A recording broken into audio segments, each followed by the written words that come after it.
Bonjour à toutes et à tous, bienvenue dans ce nouveau PF Mercato. Le PSG devrait enfin bientôt se séparer de joueurs avec notamment Gay et Wijnaldum qui s'approchent du départ. Alors exceptionnellement on a fait une seconde vidéo aujourd'hui après le débrief de ce matin du PSG Nantes. Et avant de rentrer là dans le vif du sujet avec ce Mercato, n'oubliez pas bien sûr le petit j'aime sur la vidéo pour nous soutenir, ça nous aide énormément. Et puis bien sûr abonnez-vous en activant la cloche pour ne rien manquer de l'actualité du PSG. Vous le voyez, on est très actifs, on fait le maximum pour vous. On démarre avec le dossier le plus brûlant du moment du côté des départs du PSG. Il s'agit d'Idrissa Gueye, milieu de 32 ans, sous contrat jusqu'en 2023. Il fait donc partie des joueurs poussés vers la sortie. Pourtant, il est encore dans le groupe dernièrement, mais c'est peut-être aussi pour qu'il se montre. En tout cas, il n'est pas dans les premiers dans la hiérarchie. On l'a vu d'ailleurs contre Nantes, il n'est pas rentré en cours de jeu. C'est Danilo et Paredes qui sont rentrés au milieu de terrain. Et il y a un club qui est intéressé, c'est Everton, où il a joué de 2016 à 2019. Un accord semble possible. Il y a encore, on va dire, quelques heures, ce lundi matin, les rumeurs étaient autour d'une discussion qui avance. C'était pas encore tout à fait sûr, mais là, ça a l'air d'avoir bien progressé. Il y a cet après-midi le journaliste Fabrizio Romano, un journaliste particulièrement fiable, qui annonce qu'une visite médicale est prévue pour Gueye et que les clubs sont en train de régler les derniers détails. Donc on peut penser que le transfert sera officiel prochainement. Même si évidemment on reste toujours prudent face aux rumeurs, je vous le répète à chaque fois, tant que c'est pas officiel, tant que c'est pas signé, tout peut se passer dans le mercato, c'est toujours un peu fou, des fois les médias s'emballent et puis finalement il se passe rien, parfois il y a presque rien et d'un seul coup tout est réglé, il y a eu par exemple Mukiele, je trouve qu'au PSG ça allait très vite, mais là pour Gueye ça a l'air quand même assez avancé. Il fait pas partie des titulaires, même pas des premiers remplaçants au PSG. C'est l'un des espoirs d'entrée d'argent du côté de Paris, avec en plus son salaire en moins. Donc je pense que cette vente ferait du bien, notamment pour recruter un autre joueur. Il y a Renato Sanchez qui a été très évoqué, Seko Fofana parfois, pour ce milieu de terrain. Je pense que c'est des dossiers qui peuvent avancer qu'avec une bonne vente. Et Idrissa Gueye, donc c'est une possibilité, ça me paraît bien avancé, bien probable, lui, sans doute garder du temps de jeu, ça va être dur cette année à Paris, globalement il n'y a que 2 milieux centraux, finalement dans ce 3-4, plus ou moins 3-4-3, mais les 2 milieux c'est sûr, et c'est Verratti Vitinha titulaire, s'il veut jouer il doit partir, donc je pense que ça va se faire, on retrouvera Everton, alors c'est peut-être d'une certaine manière un pas en arrière, parce que c'est pas un club qui joue avec des champions, mais c'est un club qu'il connaît bien, où il a été performant, il retrouve un championnat évidemment très suivi, spectaculaire, tous les joueurs en général l'adorent, donc je pense que comme ça peut se faire, ça peut être une belle occasion pour lui de se relancer, pourquoi pas de retrouver un rôle qui lui convient parfaitement, on verra ce qui se passe exactement, on reste encore un joueur prudent, mais je pense que ce transfert sera bientôt réglé. On passe à Georginio Wijnaldum, milieu de 31 ans, arrivé au PSG durant l'été 2021, en fin de contrat à Liverpool, c'était peut-être l'un des jolis coups de l'été dernier, en plus il avait annoncé au FC Barcelone, finalement le PSG l'avait, on se réjouissait, et puis ça a pas pris au PSG, il a pas réussi à s'imposer, il n'est pas rentré dans le collectif, qu'il l'aidait pas vraiment, c'est vrai, et on pouvait penser qu'il aurait peut-être une seconde chance cette saison, mais non, Christophe Galtier ne compte pas sur lui, il n'a pas fait partie du groupe au Japon, clairement il est poussé vers la sortie et il y a un espoir de trouver peut-être une vente, un prêt, voilà, c'est assez flou, avec l'AS Rome qui serait très intéressé, qui est en discussion avec le PSG, d'après les rumeurs ça fait faire peut-être 2 semaines, peut-être un petit peu plus,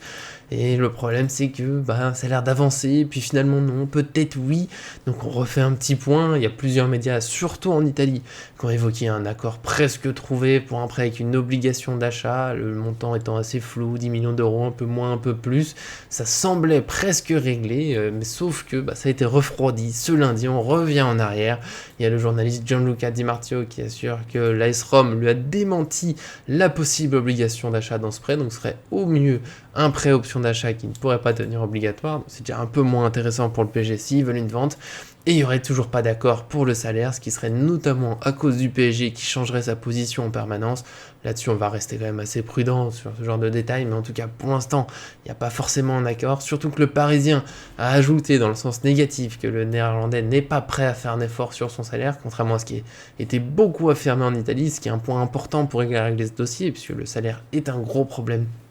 pour que Wijnaldum aille à l'AS Rome.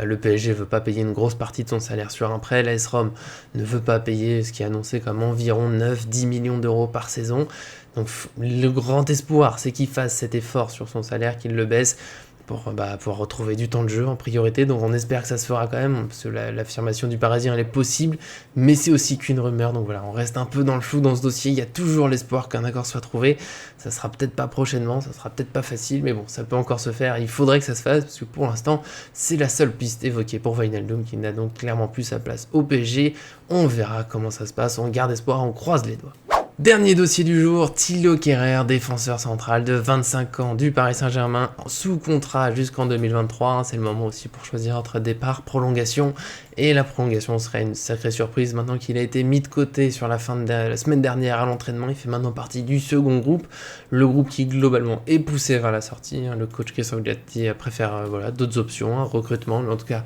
il est demandé à ce qu'il s'en aille, et il y a une piste pour son départ quand même, ça fait au moins un peu d'espoir, alors pendant un long moment ça a été flou. Là c'est le FC Séville, c'est un joueur qui a été évoqué plusieurs fois, il s'agirait de remplacer Jules Koundé qui est parti au FC Barcelone, et le transfert serait même en bonne voie d'après certains médias dont Estadio Deportivo, donc il y a peut-être un espoir, j'avoue que je reste assez prudent, ça paraît être un transfert envisageable en tout cas, le FC Séville a des moyens grâce à ses ventes.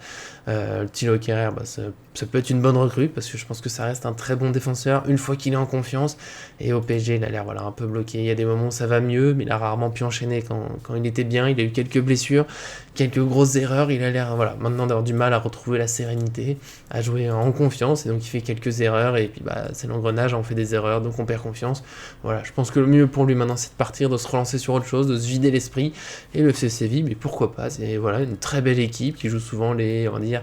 4-5 premières places en Liga, qui joue des compétitions européennes, qui a un certain potentiel, et puis pour Séville ça peut être un bon recrutement. Pour le PSG, ça fait une vente, et je pense qu'avec cette vente, ça pourrait accélérer le recrutement d'un défenseur qui serait clairement nécessaire si Kehrer s'en va, parce qu'on manquerait de joueurs, on en a même parlé samedi dernier, donc il y a un espoir, mais c'est quand même assez peu avancé, c'est pour ça que je l'évoque en dernier, c'est le dossier, sait-on jamais, ça pourrait avancer, mais on reste prudent, donc on va voir comment ça se passe. Bien sûr, dans les commentaires, vous pouvez donner votre avis sur tous ces départs, si vous y croyez, si ce sont peut-être pour vous des erreurs, si ce sont d'excellentes nouvelles. Nous, on est ouvert à tout, ça nous fait toujours plaisir d'échanger avec vous, et on se retrouvera dans tous les cas très vite pour une nouvelle vidéo, peut-être l'analyse en action de certaines images de PSG Nantes. J'essaie d'avancer là-dessus, de vous faire ça demain, mais bon, il y a beaucoup de choses en ce moment, notamment le mercato, et forcément on vous tient au courant là-dessus, parce que ça change beaucoup de choses forcément pour le PSG ce mercato. En tout cas, abonnez-vous pour ne rien manquer, on sera toujours présent tout au long de l'année, et puis en attendant notre prochaine vidéo, vous avez notamment notre débrief de PSG Nantes, une belle victoire 4-0 qui nous a fait du bien, et pour cette fois, pour cette vidéo, merci à Guinaï pour le montage, évidemment, on l'oublie jamais, et puis bien sûr merci à vous, et à très bientôt sur cette chaîne.